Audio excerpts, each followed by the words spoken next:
हिमाचल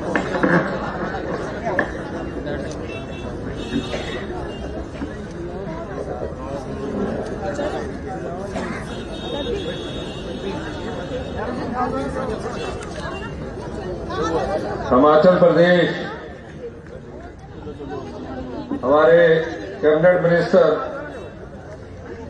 तकनीकी मंत्री माननीय श्री राजेश धर्मानी जी, पूर्व में विधायक श्री बीरूराम किशोर जी, श्री बम्बर ठाकुर जी, जिला कांग्रेस कमेटी के अध्यक्षा श्रीमती अंजना दीवान जी, बड़सर से कांग्रेस प्रत्याशी सुभाष गढ़वालिया जी, श्रीमती रीना पुंडीर जी, सदस्य महिला सहयोग रूप रानी जी, पूर्व अध्यक्ष जितेंद्र चंदेल जी, कांग्रेस नेता युवा कांग्रेस एमएसवाई, दूर दराज से बल्ठी में आए मेरी माताएं बहनें युवा साथियों, और इस क्षेत्र से हमारे कांग्रेस के विधायक छोटे भाई भवेश कुमार जी। मैं पिछले दिनों झंडूता आया था, उसके बाद मैंने विवेक जी से बात की कि मैंने झंडूता आना है विधानसभा, तो कौन से किस क्षेत्र में आपके यहां मिलकर आम जनता से बात की जाए, बैठक की जाए, रैली की जाए। विवेक जी ने कहा कि बल्ठी विधानसभा क्षेत्र में हम आपकी एक बड़ी रैली करवाना चाहते हैं, इसलिए मैं आज बल्ठी विधानसभा क्षेत्र में आया हूं, और मैं विवेक जी को इसके लिए बहुत बहुत शुभकामनाएं देता हूं। 3 वर्ष पहले आपके आशीर्वाद से हिमाचल प्रदेश में कांग्रेस की सरकार बनी। हिमाचल प्रदेश में जब कांग्रेस की सरकार बनी, पहली बार कांग्रेस पार्टी ने निचले हिमाचल से मुख्यमंत्री कांग्रेस के पार्टी का बना। हमीरपुर संसदीय क्षेत्र है और निश्चित रूप से लोगों को आशाएं होती है। मुख्यमंत्री जब मैं बना और रिज के ऐतिहासिक मैदान से जब मैं शपथ ले रहा था, तो मैंने अपने जीवन में कभी ये कल्पना भी नहीं की थी कि आप जैसे परिवार से उठकर, एक आम परिवार से उठकर मैं मुख्यमंत्री की कुर्सी पर पहुंचूंगा। दायित्व तो बड़ा था, आम लोगों के दर्द मेरे सीने में था, हमेशा से गांव के लोगों का पीड़ा मेरे मन में हमेशा से रही। और मैंने मुख्यमंत्री बनने के बाद जब मैंने बैठक ली, सरकार के अधिकारी आपको खजाने की जानकारी देते हैं और ये कहा गया कि हमारे पास महज 3 महीने का कर्जा उठाने की सीमा है और आने वाले 3 महीने बाद वेतन तक के भी लाले पड़ जाएंगे। मैंने कहा कि अगर कांग्रेस की सरकार न आती तो भारतीय जनता पार्टी की सरकार इसे कैसे आगे चलाती। कहा उन्होंने कि ये भारतीय जनता पार्टी ही है जिसने चुनाव से पहले तकरीबन 5,000 करोड़ रुपया आम जनता को, जो गरीब जनता को मिलना चाहिए था, चुनाव जीतने के लिए रेवड़ियों की तरह बांट दी। क्या किया उन्होंने? आप लोगों का पैसा होता है, गांव में बैठा गरीब आदमी का पैसा होता है, समाज में अंतिम व्यक्ति तक का पैसा होता है।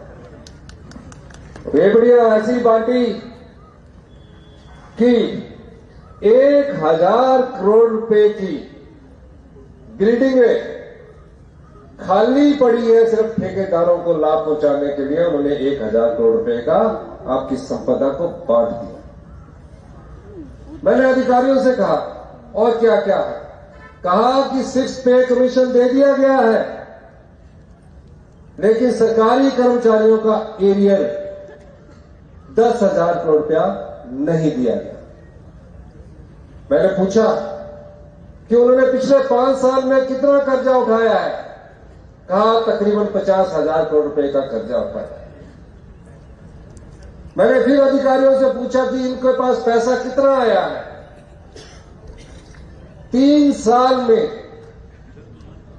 साल में हमारे पास आर्थिक संसाधन ना के बराबर थे और भारतीय जनता पार्टी को 50,000 करोड़ रुपया ज्यादा मिला हुआ।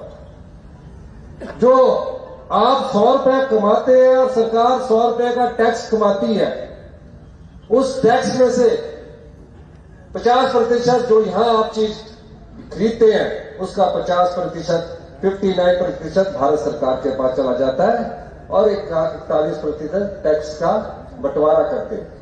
भारत सरकार कई योजनाएं लेकर आती है जिसमें पीएमजीसीवाई होगी, एनएचएम होगी, इंस्टीट्यूशंस होंगे, वो पैसा आप ही से लिया जाता है क्योंकि जो टैक्स 100 रुपया कलेक्ट स्टेट से होता है उसका 59% कौन रख लेता है? केंद्र सरकार रख लेती है और 41% जो होता है उसका बंटवारा होता है। भारतीय जनता पार्टी ने 5 सालों में 50,000 करोड़ का कर्ज उठाया। हमने भी बाजार से 23,700 करोड़ रुपए का कर्ज 3 सालों में उठाया। 2023-24, 24-25 और 25-26 में अभी हमने 23,700 करोड़ रुपए का कर्ज उठाया और हमने वापिस कितना किया? हमारी स्पीच से पहले आपने देखा हमने वापिस कितना किया? हमने अभी तक 26,256 करोड़ रुपया ब्याज और मूलधन का हमारी सरकार ने वापस किया।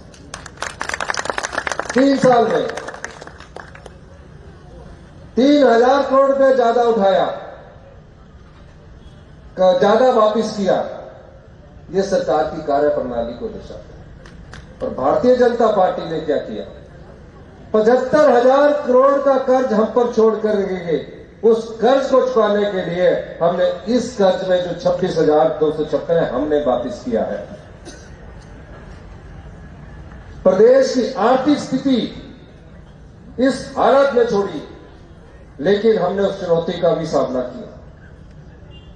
हमने प्रदेश में आय के लिए संसाधन पैदा किए, हमने भ्रष्टाचार के चोर दरवाजे बंद किए और तकरीबन 3,000 करोड़ रुपया आम जनता का जो भ्रष्टाचार के चोर दरवाजे से लुटा दिया जाता था, हमने उसको रुकवाया, उस चोर दरवाजे को बंद करवाया।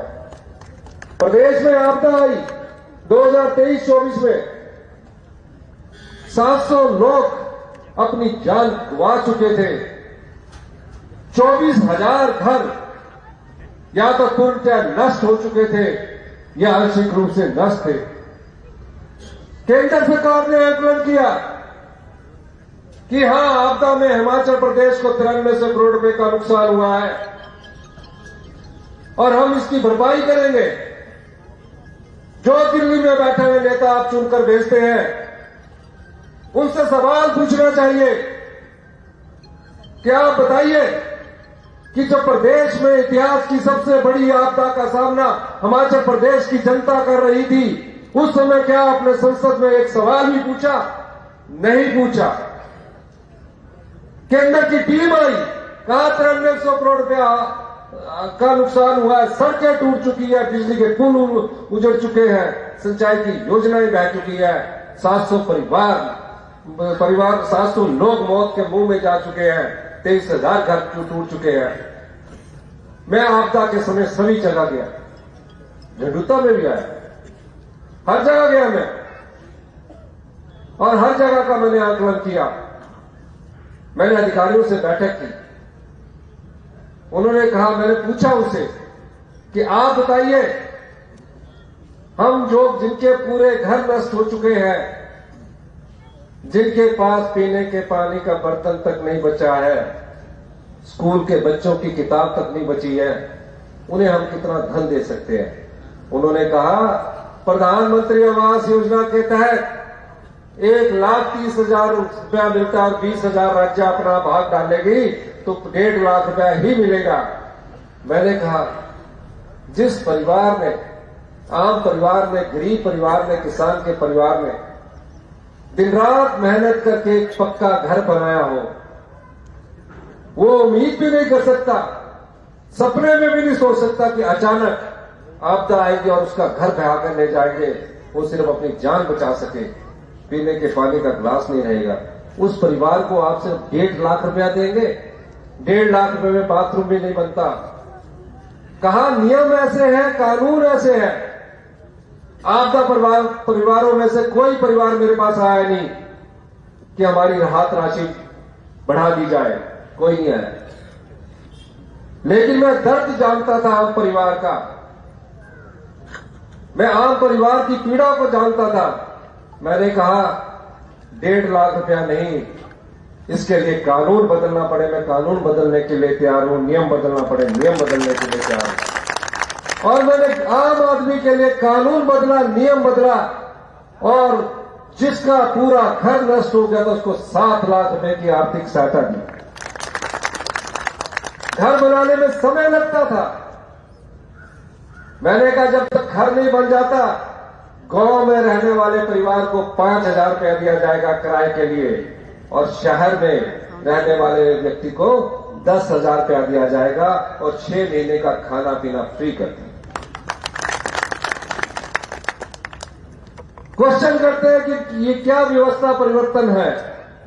आम लोगों का दर्द बांटना बिना मांग के, उसी को व्यवस्था परिवर्तन कहते हैं। जैसे हमने आपदा प्रभावित परिवारों को अपनी दर्द पीड़ा को समझते हुए किया। आपदा आती है, हम खड़े हुए, आप खड़े हुए हमारे साथ, इस प्रदेश के देवी देवता खड़े हुए। उसके बाद लोकतंत्र को छीनने की कोशिश की गई, लोकतंत्र को छीनने की कोशिश की गई, हमारी सरकार को गिराने की कोशिश की गई। जो व्यक्ति बिक जाता है वो कभी सच्चा सेवक नहीं हो सकता, जो विधायक बिक जाए वो कभी सच्चा सेवक नहीं हो सकता। उसकी नियत कोई खोट होगा, वो कहीं से ना कहीं अपनी सोच से, आप पैसा कमाने के दृष्टिकोण से सोचता है। और ऐसा हमारी सरकार गिराने के पूरे प्रयास हुए, 9 विधायक हमको छोड़कर चले गए,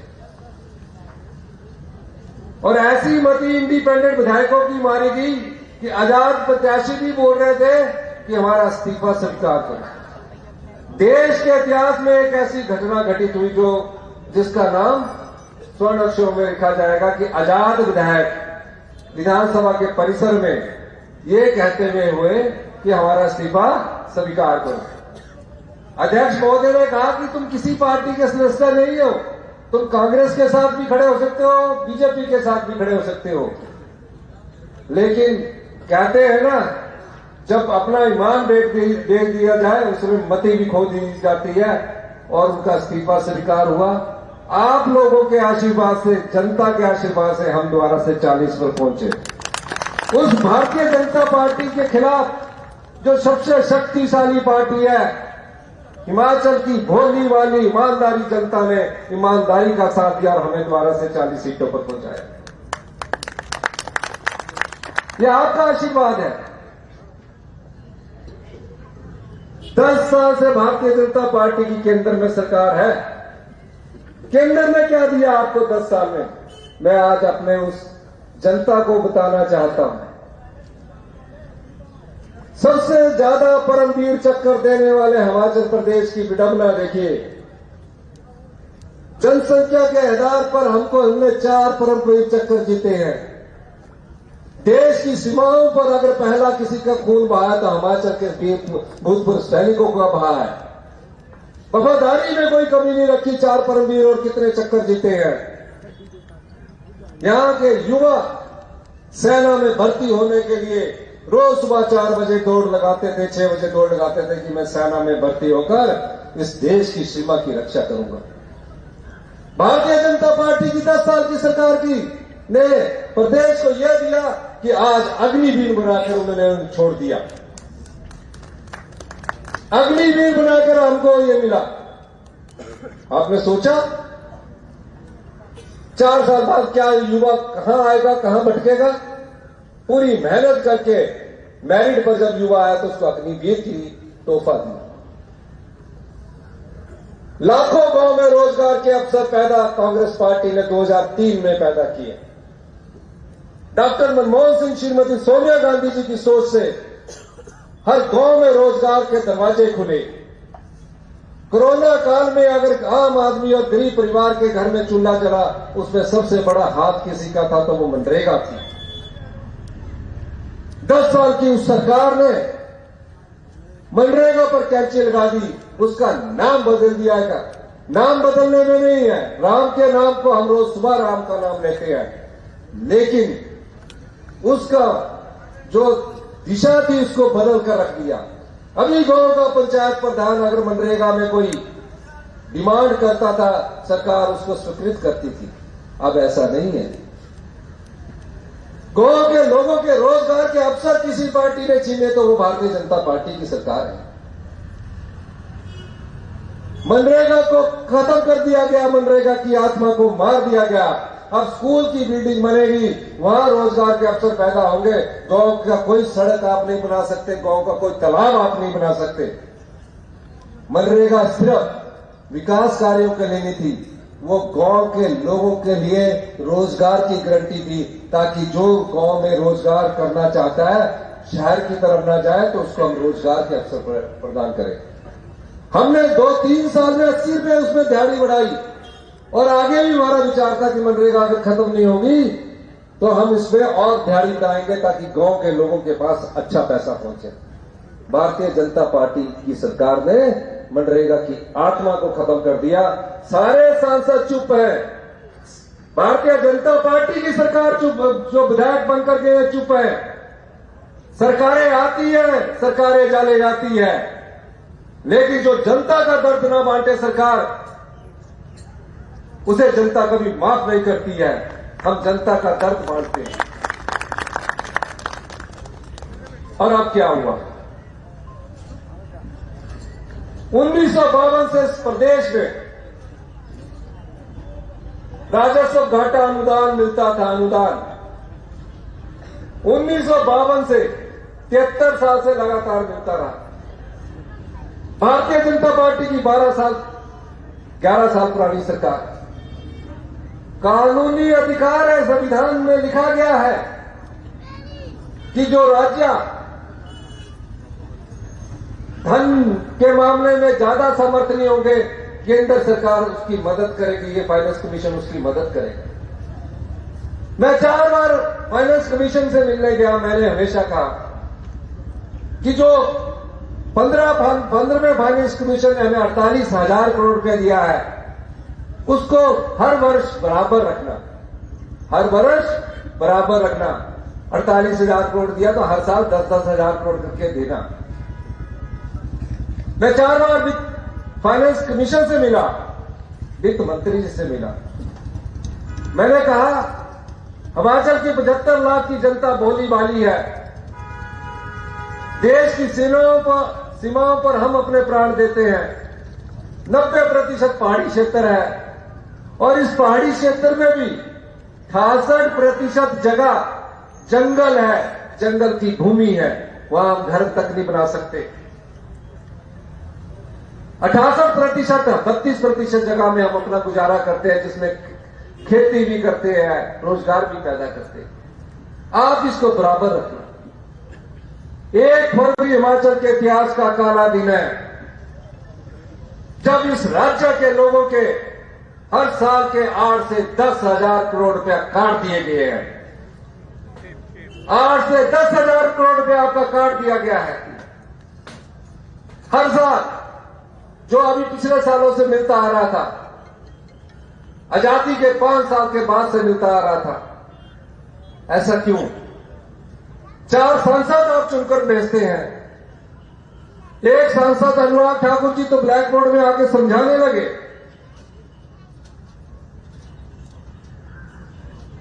जो कहते शेयर है टैक्सीज का, जो शेयर है टैक्सीज का, उसमें बढ़ोतरी हुई है। वो बढ़ोतरी हर साल पिछले 40 सालों से होती आ रही है, नया नहीं है। नया ये है कि आपने हमारा जो अनुदान है, जो 10,000 करोड़ हमें हर साल मिलना था, उसको आपने बंद किया है। आज भारतीय जनता पार्टी के सभी विधायकों से एक सवाल पूछना चाहिए, सभी सांसदों से पूछना चाहिए कि जो हमारा अगला वित्तीय वर्ष स्टार्ट हो रहा है 26-27 का, 26-27 के वित्तीय वर्ष से लेकर 2031-32 के 5 साल के वित्तीय वर्ष में 2030-31 के वित्तीय वर्ष में तकरीबन 50,000 करोड़ रुपया इस प्रदेश की जनता का काट दिया जाएगा। तो ये चार्ज जो जितने चुनकर विधायक गए हैं, जितने चुनकर सांसद गए हैं, क्या ये 10,000 हमारा हर साल का जो कट रहा है उसके विरोध में आवाज उठाएंगे? आप उसके विरोध में आवाज क्यों नहीं उठाते हैं? वो ये सोचते हैं कि सरकार बनती है सरकार के बाद, लेकिन तंगी किसको होगी? जनता को होगी। आज हम उसके विरुद्ध में आवाज उठा रहे हैं। 10,000 करोड़ किसी के एक साल का कट जाए और भारतीय जनता पार्टी के जो इनके प्रवक्ता है उदाहरण दे रहे 17 राज्यों को कटा। क्या केरल की तुलना हमसे की जा सकती है? क्या पंजाब की तुलना हमसे की जा सकती है? हम भोले भाले लोग हैं। हम सबको इसके विरुद्ध आवाज उठानी पड़ेगी। और इस जनता से भी मैं अनुरोध करता हूं, आप हमें 5 साल के लिए चुनकर भेजते हैं, लेकिन आज ये डाका आपके अधिकार पर है और भारतीय जनता पार्टी के लोग तरह तरह के उदाहरण दे रहे हैं। इस लड़ाई को लड़ना होगा और ये लड़ाई आपके सहयोग से लड़ी जाएगी। मैं आप सब लक्ष्यों से पूछना चाहता हूं कि क्या आप इस लड़ाई को लड़ने के लिए तैयार हैं? हाथ खड़ा करके बताइए। ये आपके अधिकार की लड़ाई है, ये गरीब के अधिकार की लड़ाई है। जिस गरीब के अधिकार को हम पिछले 3 वर्षों से जो उसकी संपदा का अधिकार है उसको बांट रहे हैं। क्या मछली उत्पादक जो इस क्षेत्र में रहते थे उन्होंने मांग की थी कि हमसे 15% रॉयल्टी ली जाए, इसको कम किया जाए, 15% रॉयल्टी ली जाती थी। किसी ने नहीं बोला, हमने उनका दर्द समझा और 7.5% किया। मैं इसको और कम करूंगा क्योंकि ये मेहनती लोग हैं। गो सदन हिंदू धर्म के बड़े रक्षक बनते हैं, हमसे बड़ा रक्षक कौन होगा? जब राम जी की मूर्ति की स्थापना अयोध्या में हो रही थी, हमने पूरा दिन की छुट्टी की थी, इन्होंने आधे दिन की छुट्टी की। हमने गांव सदन में गाय पालने वालों को लिए 700 से बढ़ाकर 1200 किया। यह व्यवस्था बन रही है। जो बेचारे हमारा गाय सड़कों पर छोड़ी जाती थी। 6,000 बच्चे यहां 6,000 प्रदेश में 75 लाख जनता में अनाथ हो चुके हैं, अपनी माता को खो चुके, अपने पिता को खो चुके हैं। और जिस बच्चे की माता ना रहे, पिता ना रहे, अगर वो चाचे के साथ भी रहता तो उसके मन पर क्या बात बीतती है? किस प्रकार अपने रिश्तेदारों से पैसे मांगेगा?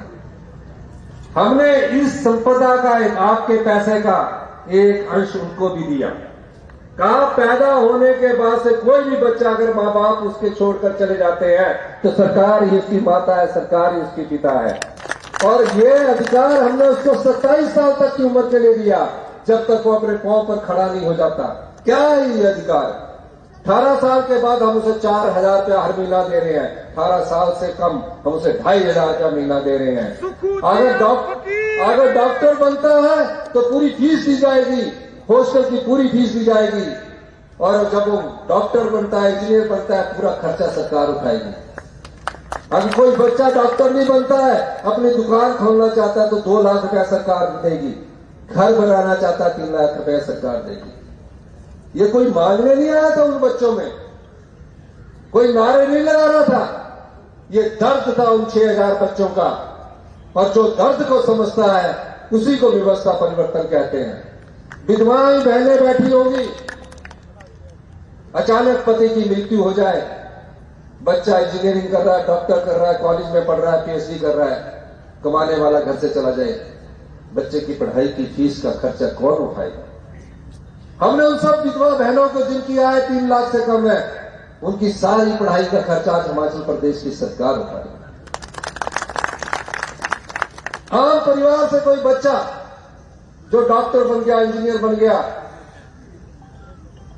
पैसे है नहीं, डॉक्टर पे हर महीने साल 1.5 लाख रुपए की फीस जाएगी, 15-20 लाख सरकारी क्षेत्र में डॉक्टर बनने के खर्च हो जाते हैं, हॉस्टल का खर्चा अलग होता है। हमने उस पीड़ा को भी समझा और कहा जिसकी आय 12 लाख रुपए से कम होगी उस परिवार को 1% ब्याज की दर से 1% ब्याज की दर से 20 लाख रुपए की वाईएस प्रमाण ऋण योजना दी जाएगी ताकि आम परिवार का किसी भी जाति का हो वो बच्चों को पढ़ सके,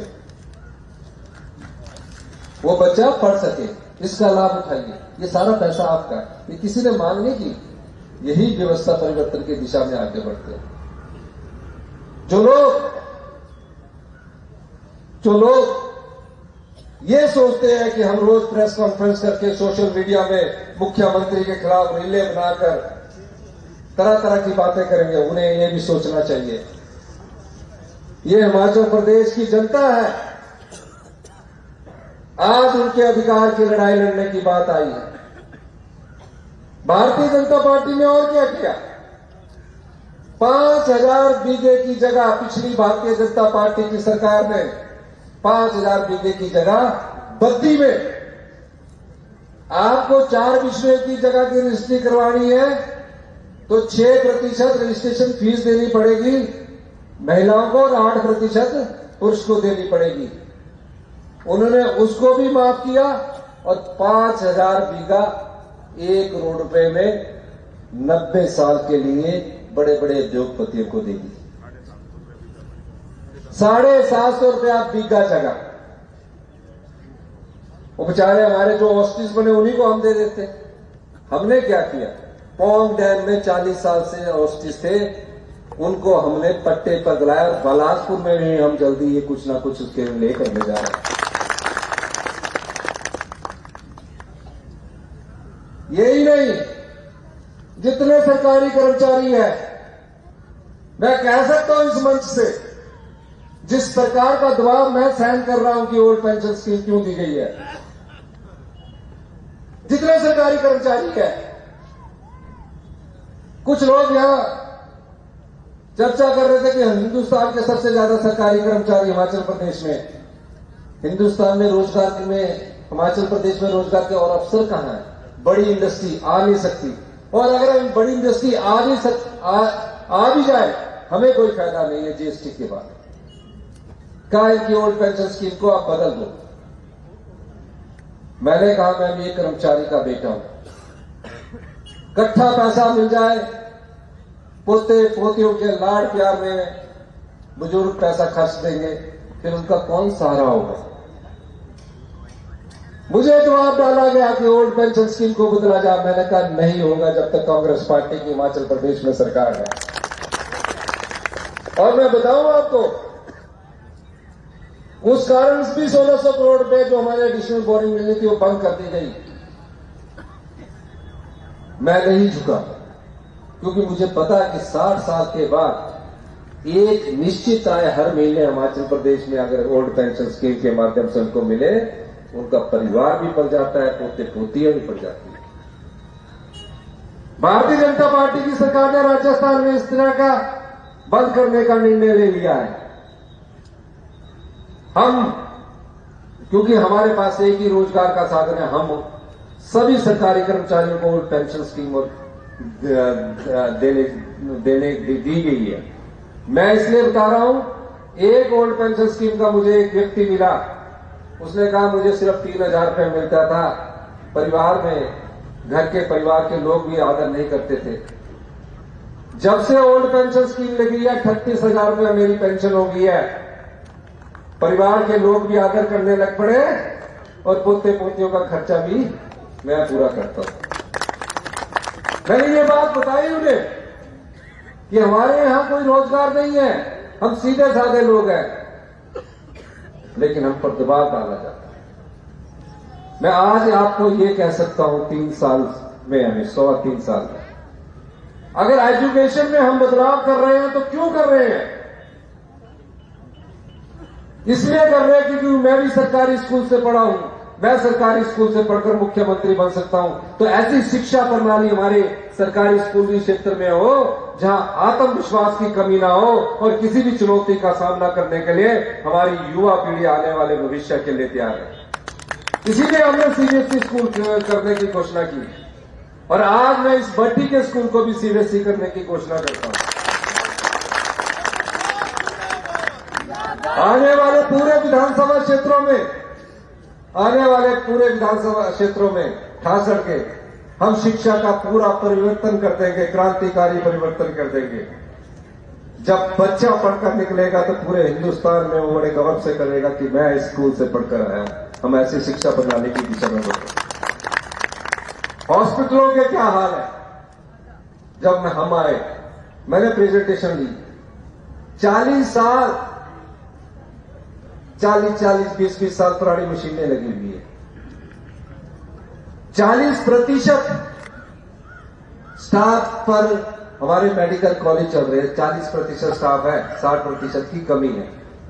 मैंने आईजीएमसी और टांडा जो बड़े प्रीमियम मेडिकल कॉलेज है उनके बारे में जब मेरे को डॉक्टर ने, हेल्थ डिपार्टमेंट ने, मैं हर सोम मंगलवार को मीटिंग लेता हूं तो प्रेजेंटेशन दी, कहा कि हमारे यहां एमआरआई मशीन 19 साल पुरानी है। अब जो राजधानी का ही मेडिकल कॉलेज ऐसा है, 19 साल, 20 साल पुरानी एक्सरे मशीनें हैं। और गांव के विधानसभा क्षेत्रों का तो आप बात ही छोड़ दीजिए, डॉक्टर ही नहीं, पीएससी नहीं, मैं डॉक्टर नहीं, एक नर्स के सारा चल रहा है। हमने सभी मेडिकल कॉलेज में यह कहा है कि आने वाले समय में जो इंस्ट्रूमेंट एम्स दिल्ली में खरीदा जाएगा वो सभी मेडिकल कॉलेज में हिमाचल प्रदेश की सरकार भी खरीदेगी। इसके लिए मैंने 3,000 करोड़ रुपए का प्रबंध किया और उसमें बदलाव हो गया। अब आधुनिक मशीनें टांडा में भी लग रही है, हमीरपुर में भी लग रही है, आईजीएमसी में भी लग रही है, नेर चौक में भी लग रही है। अब 40 साल पुरानी व्यवस्था को बदलना है तो थोड़ा समय तो लगेगा ही। आप 1 साल के भीतर आप सभी मेडिकल कॉलेज देखेंगे कि जितनी भी आधुनिक मशीनें एम्स में लगी होगी वो सब आपके लिए होगी। और हर विधानसभा क्षेत्र में हमने आदर्श स्वास्थ्य संस्थान खोले, सब जगह 6 डॉक्टर सुपर स्पेशलिस्ट भेजे। आज मुझसे विवेक जी कह रहे थे मैं यहां भी जल्दी ही डॉक्टर आपको उपलब्ध करवा दूंगा जो आपने कहा है।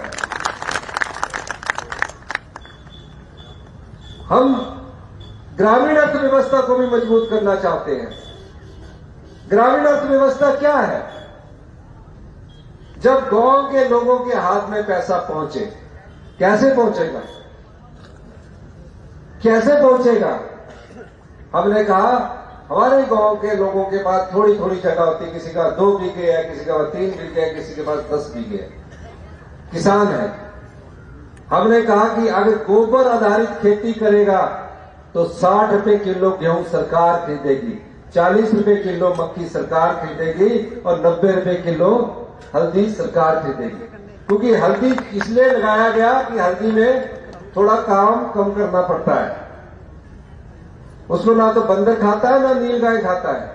और कहा कि दूध 51 रुपए लीटर गाय का दूध प्लस 3 रुपए लीटर हम उनको किराया देंगे, सरकार खरीदेगी। और भैंस का दूध 61 रुपए सरकार खरीदेगी, ताकि लोगों के हाथ में पैसा जाए। जंगल अगर आप लगाओगे तो प्रत्येक महिला मंडल को राजीव गांधी वन संवर्धन योजना के अपने पंचायत में 2.5 लाख रुपया सरकार देगी। पौधे कौन देगा? वन विभाग देगा। पौधों के बारे पर बाढ़ कौन लगाएगा? वन विभाग देगा। पहले साल जो पौधे आपने 100 पौधे लगाए, उसमें से अगर 50 पौधे जीवित रह गए तो आपको 1 लाख रुपया अगले साल मिलेगा। और इस तरह 5 सालों तक आपको 1 लाख रुपया मिलेगा। ये ग्रामीण अर्थव्यवस्था में आते हैं। लेकिन भारतीय जनता पार्टी ने क्या दिया? अग्निवीर भारतीय जनता पार्टी ने आपको दिया। और ये जो 10,000 करोड़ रुपया हर साल काट रही है भारतीय जनता पार्टी ने आपको दिया। जीएसटी लगने के बाद सबसे बड़ा, अगर प्रदेश में कहीं नुकसान हुआ तो देश में कहीं भी नुकसान हुआ तो हिमाचल प्रदेश है। जीएसटी लगने से पहले बद्दी और सारे हिमाचल प्रदेश से हमें वैट और एक्साइज के रूप में 4,000 करोड़ रुपए आते थे, क्योंकि हम खुद टैक्स लगा सकते थे। क्या कर सकते थे? हम खुद टैक्स लगा सकते थे। जीएसटी लगने के बाद वो टैक्स की जो ताकत है वो भी भारतीय जनता पार्टी की सरकार ने हमसे छीन ली। और आज हमें 4,000 करोड़ की जगह 150 करोड़ रुपए मिल रहा है। सबसे ज्यादा परमवीर चक्कर जीते हम सेना में हमारे आम परिवार के लोग खून बहाए, हम अधिकार हमारे छीने जाए? अधिकार हमारे छीने जा रहे हैं। और जब अधिकार छीने जाते हैं, जब ये 10,000 करोड़ रुपए नहीं मिलता तो इसका क्या नुकसान होता है? आपके स्कूल की बिल्डिंगें नहीं बनती है, आपके हॉस्पिटल की बिल्डिंगें नहीं बनती है, आपके सड़कों में खड्डे बने रहते हैं। इसलिए हमें इस चुनौती का भी सामना करना है। और मैं आपको कह सकता हूं, हमने 8 तारीख को अपनी कैबिनेट बुलाई है। मैं भारतीय जनता पार्टी के विधायकों से भी अनुरोध करूंगा, सबको फोन करूंगा कि आप भी हमारी उस कैबिनेट की मीटिंग के बाद मैं आप सब लोगों से मिलना चाहता हूं। मैंने तो ये भी कहा, ये जितने सांसद 4 और 3 7 और 28 विधायक हैं, इनके नेतृत्व में, ये अगर जयराम जी की नेतृत्व में भी कांग्रेस की सरकार, कांग्रेस के मंत्रिमंडल के सदस्य मोदी जी से मिलने को तैयार है। आप हमारी ये मांग दिलाइए, जो 10,000 करोड़ हमारा कट रहा है उसे हमें वापस दिलाइए, हम आपके साथ चलने को तैयार हैं। मैंने तो ये भी कहा, जबकि नियमानुसार मुख्यमंत्री के नेतृत्व में जाते हैं, जो सरकारी नियम होते हैं उसमें मुख्यमंत्री के नेतृत्व में टीम जाती है। मैं तो ये भी कहता हूं कि आपके लिए, मैं आप लोगों के लिए मैं उनके नेतृत्व में भी जाने के लिए तैयार हूं। हमें उन 17 राज्य की श्रेणी में मत शामिल कीजिए। हम ईमानदार लोग हैं, मेहनतकश लोग हैं, थोड़े में संतुष्टि कर लेते हैं, लेकिन जब हमारा थोड़ा सा अधिकार भी छीन लिया जाएगा तो हमें उसकी ठेस पहुंचेगी। बड़े बड़े बांध यहां बने, पोंग यहां बना, भागड़ा यहां बना, हमारे लोगों की जगह गई, लेकिन आज तक वो विस्थापित ही रहे। सबसे ज्यादा इन बांधों से फायदा कमा रहे हैं केंद्र सरकार, पंजाब, हरियाणा सबसे ज्यादा फायदा कमा रहे हैं, और हमें अधिकार के रूप में सिर्फ 12% फ्री रॉयल्टी दे रहे हैं। मैं उस लड़ाई को भी लड़ रहा हूं। इसलिए आज समझदारी के साथ सभी नेताओं को, चाहे वो भारतीय जनता पार्टी के नेता है, चाहे वो सीपीएम के नेता, हम सबको इकट्ठे होकर अपने अधिकार की लड़ाई लड़नी पड़ेगी। मैं आज मुख्यमंत्री हूं, कल कोई और मुख्यमंत्री हो सकता भविष्य में, लेकिन राज्य के अधिकार जब छीन लिए जाएंगे उसे वापस दोबारा लाने में बड़ी दिक्कत आएगी। मुख्यमंत्री और मंत्री आप बनाते हैं, आपकी ताकत हमें मुख्यमंत्री बनाते हैं। भविष्य में भी आप जिसको चाहोगे उसको मुख्यमंत्री बनाएंगे, लेकिन आज दायित्व हमारा मुख्यमंत्री से लेकर, मंत्रिमंडल से लेकर, विपक्ष के नेता जयराम ठाकुर से लेकर, जेपी नड्डा जी से लेकर, राव ठाकुर जी से लेकर यह बनता है कि जो प्रदेश के 10,000 करोड़ रुपए काटे गए हैं, उस लड़ाई को हमें अधिकार के रूप में लड़ना होगा। हम लड़ेंगे और हम आपके साथ चलने को तैयार हैं। यही मैं कहना चाहता हूं। आज जो भट्टी में, आज जो मैंने यहां उद्घाटन किए हैं और सारे पुल, जो जिन पुलों की इन्होंने बात की है, अभी नंतू नगरों पुल का कार्य ये अभी 3 महीने में पूरा कर दिया जाएगा। बागछल पुल का क्यों चौड़ा करने के लिए, बागछल पुल से लेकर शातलाई बरसर तक इसको हमने सीआरएफ में डाला और उसको चौड़ा डबल लेन करने की हमने बात की है। अब इसमें भी आगे बढ़ेंगे। एक इन्होंने तहसील, नायब तहसीलदार, सब तहसील का ऑफिस तलाई में खोलने की बात कही है। मैं तलाई में खोलने की इसकी घोषणा करता हूं। एक गोखला में कोऑपरेटिव बैंक की शाखा खोलने की बात की है, मैं उसको भी खोलने की घोषणा करता हूं। एक और स्कूल इन्होंने मनागढ़ को अपग्रेड करने की घोषणा करता हूं। एक और सीबीएसई, एक झंडूता और गेड़वी को भी सीबीएसई स्कूल खोलने की घोषणा करता हूं। 2.5 करोड़ रुपया पुल के लिए मांगा है, उसको भी देने की घोषणा करता हूं। 2 पुलों को जो मांगा है, दोबारा भी मैं आपके बीच में आऊंगा।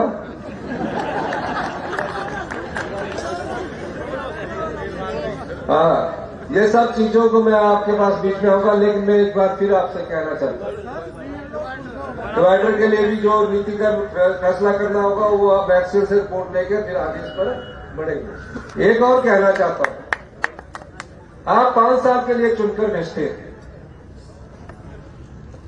लेकिन आपको ये फैसला करना है कि जो लोगों की सेवा करे, जो लोगों को बिन मांगे दे, वो सरकार व्यवस्था परिवर्तन की सरकार होती है। मैंने अगर राजनीतिक लाभ के लिए, फायदा उठाने के लिए ओपीएस देना था तो मैं अगले वर्ष देता, 4 वर्ष पहले नहीं देता। ये क्यों दिया गया है? ताकि हमारे लोगों के हाथ में पैसा दे और जल्दी ही हम कुछ और फैसले ले करेंगे जो आम लोगों के हित में होंगे। आपका उन फैसलों में मुझे साथ चाहिए। पहले म्यूटेशन के लिए आपको कई चक्कर लगाने पड़ते थे, 5 लाख म्यूटेशन किए हमने। अब मैंने कहा कि दुरुस्ती पार्टीशन के, डिमार्केशन के आने वाले समय में 3 महीने में कम से कम ये स्थिति रहनी चाहिए कि बहुत कम केस दुरुस्ती के रहे, बहुत कम केस पार्टीशन के रहे। हमने उसमें भी बदलाव किया है। तो आप लोगों का फैसलों में जब साथ मिलता है तो हमारा हौसला बढ़ता है। तो जो हम आगे फैसले करेंगे तो आप उसमें हमारा साथ देंगे कि नहीं देंगे? जोर से हाथ खड़े करके बताइए पीछे वाले में। वो फैसले आपके हित में होंगे, आपके हक में होंगे, आपको तंग करने के लिए नहीं होंगे। यही मैं कहना चाहता हूं और लड़ाई में आपका साथ चाहिए, यही मैं कहकर अपनी बात को समाप्त करता हूं। जय हिंद, जय हिमाचल। पीएससी ब्लॉक को भी मैं अपग्रेड करने की घोषणा करता हूं।